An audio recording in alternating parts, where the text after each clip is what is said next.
2014ला मी पडलो तर 2024 पर्यंत या खुंटेपळ साठवण तलावावर तुम्ही जे बसलेला आहात याच्यात फक्त 2% काम झालं आणि मी निवडून आल्यावर 23% काम झालं आत्ता। आणि हे काम का झालं? देवेंद्रजी फडणवीस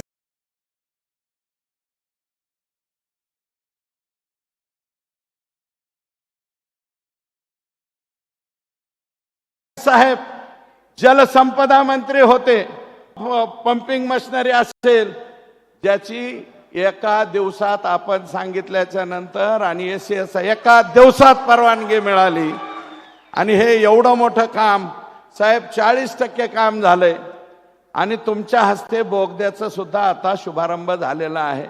आमची विनंती आहे, आपण साहेब 300 कोटी दिले, एका शब्दावर दिले, रिअप्रोप्रिएट करून दिले, 71 कोटी रुपये खुंटेफळ आणि कुंभेफळ या 2 गावाला लागताय।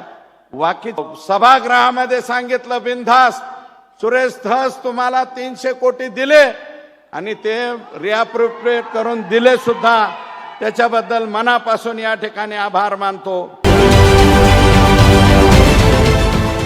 देश विदेशातील प्रत्येक घडामोडींचे लाईव्ह अपडेट मिळवण्यासाठी आता साम टीव्हीच्या सर्व सोशल मीडिया प्लॅटफॉर्मला लाईक, फॉलो आणि सबस्क्राईब करा।